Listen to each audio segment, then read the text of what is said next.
So the two of you think something's going on between Rex and Danielle. Since when? We're not sure. We just don't want to jump to any conclusions. Now, I think the best thing right now is for us to hear what you think. Why now? Fresh perspective.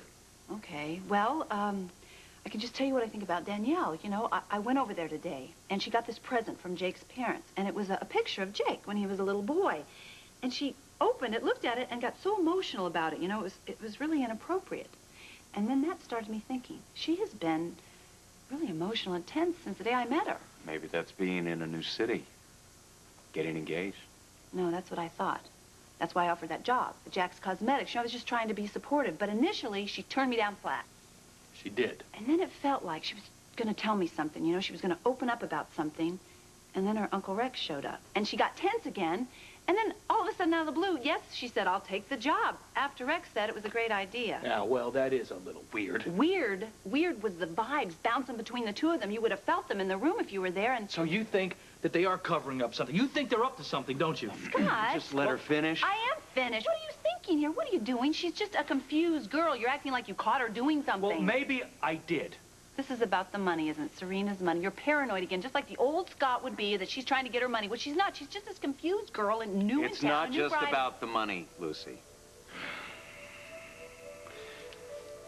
We think Rex and Danielle may have been involved in Serena's kidnapping.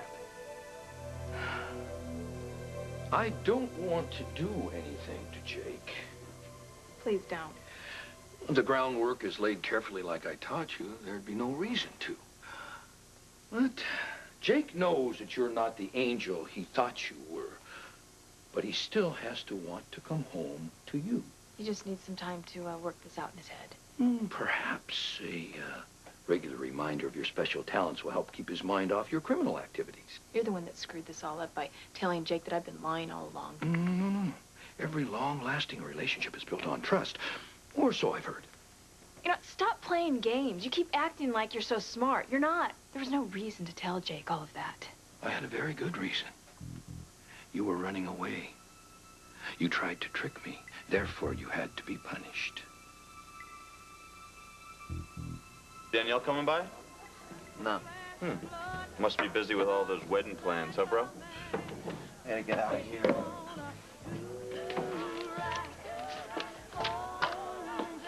There's a cab waiting for you outside. I can always tell Frank we bumped into each other in the park. It is the truth. I'm not about to explain myself to Frank's. My sentiments exact. I'll get us some drinks.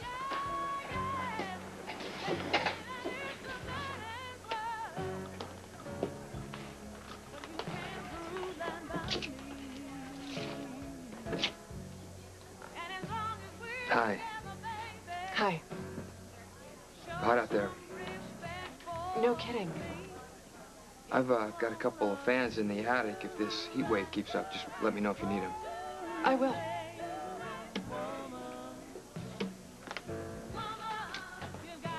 I didn't come over here to talk about fans.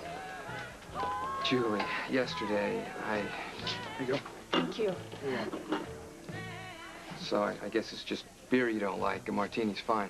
It's what everybody at the country club drinks. Cheers.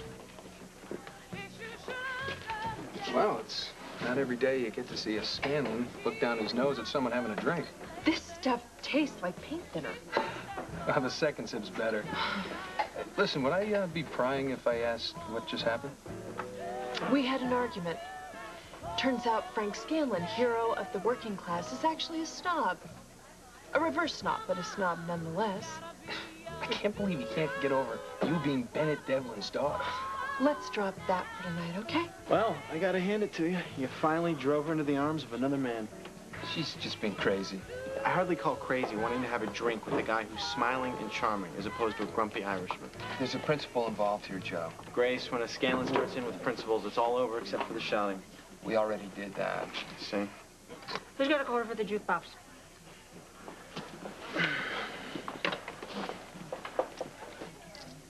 Yeah. Thank you. Look, Frank, what is the point here, huh? You gotta lighten up. Look at her over there. So she's friends with Ramsey. Big deal. She's not a happily married woman.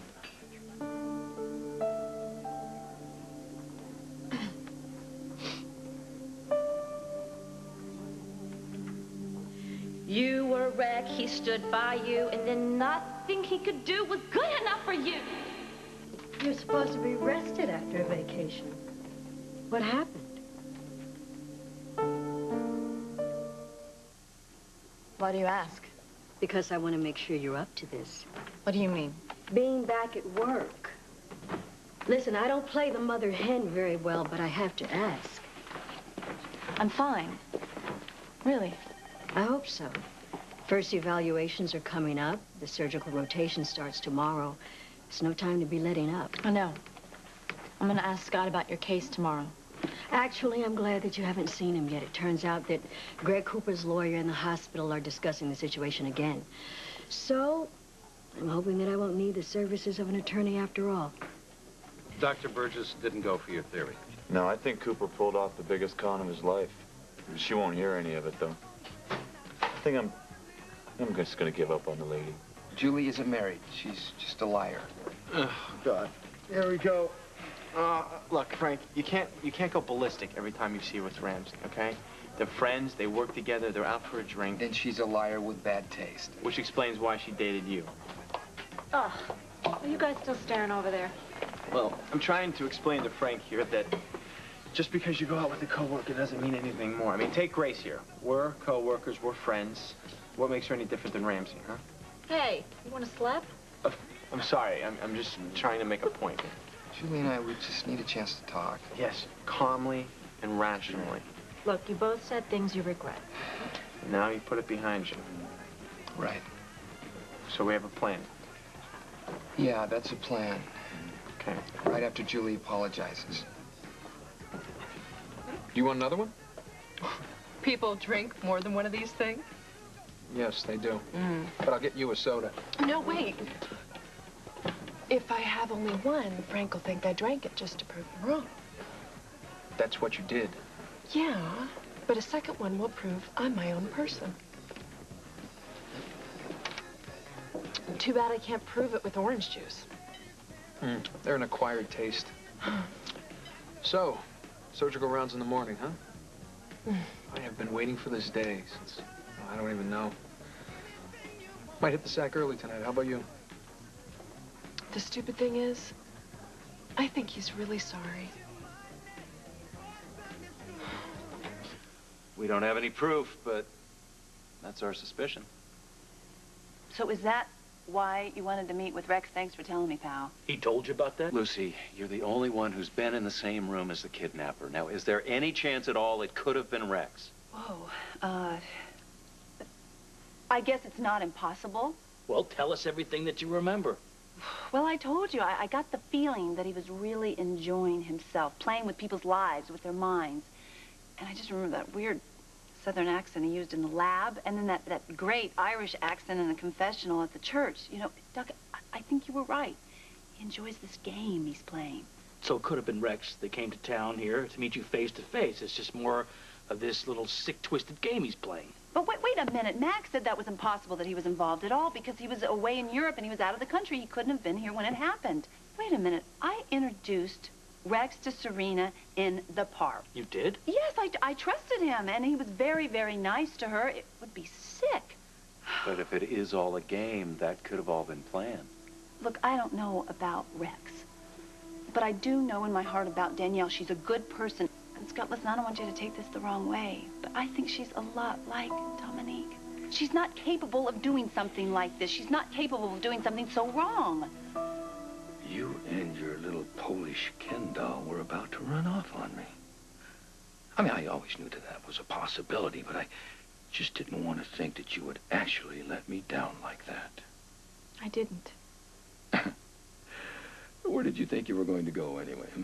Mexico, South America? We didn't know. Of course you didn't. But I had to punish you nonetheless. You think he cares if I live or die now that he knows the truth? You're right. He hasn't come home since he left for the hospital the next morning. He's probably ready to blow this whole thing right out of the water.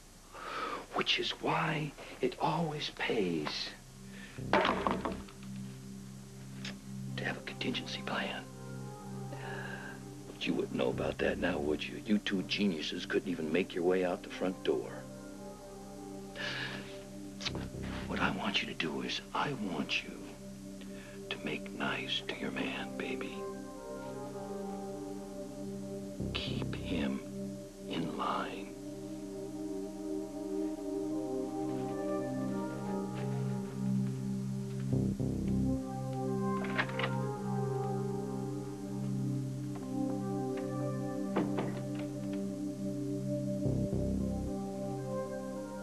Julie, have you heard what I've said?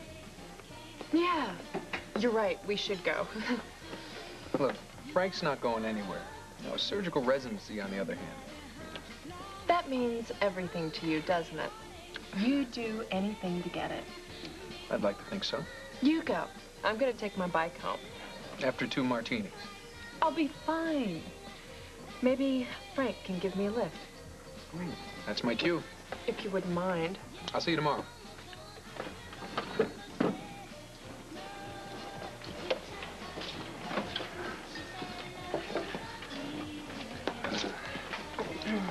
Is he taken?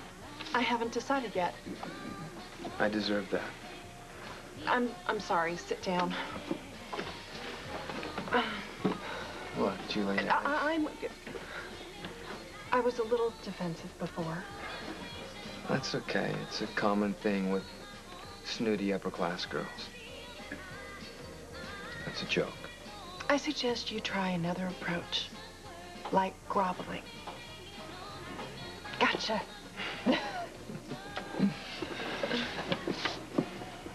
Well, it may take him a while, but Frank always comes around.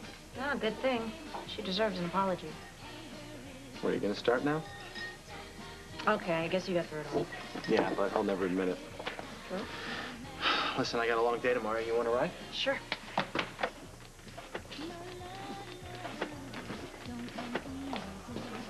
So, Burgess still won't consider this thing a setup? I mean, I can't believe that. Oh, well, you don't know her, man.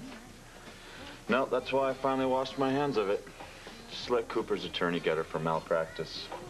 Well, I heard the hospital met with his lawyers today. Yeah, that's what she said. Maybe she thinks everything's gonna work out now. Which is why she's got no interest in your theory anymore. Maybe they'll settle out of court.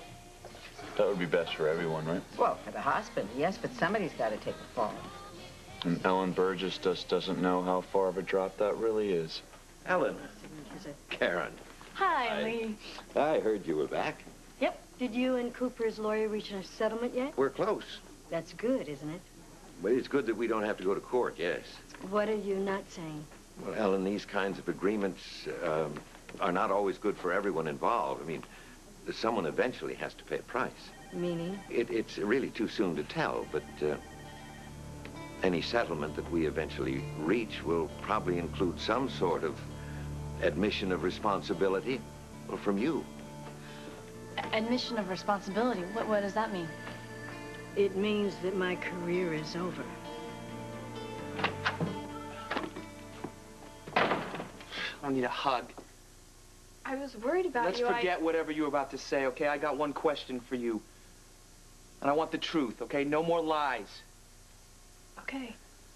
When you came back here, when you came to Port Charles, to me, did you come because you wanted to? Or did you come because Rex made you? Jake. If you lie to me, I swear. Rex told me I had to.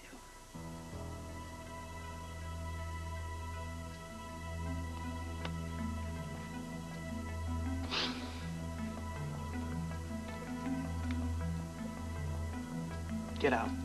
Jake. I made it, Danielle! Get the hell out!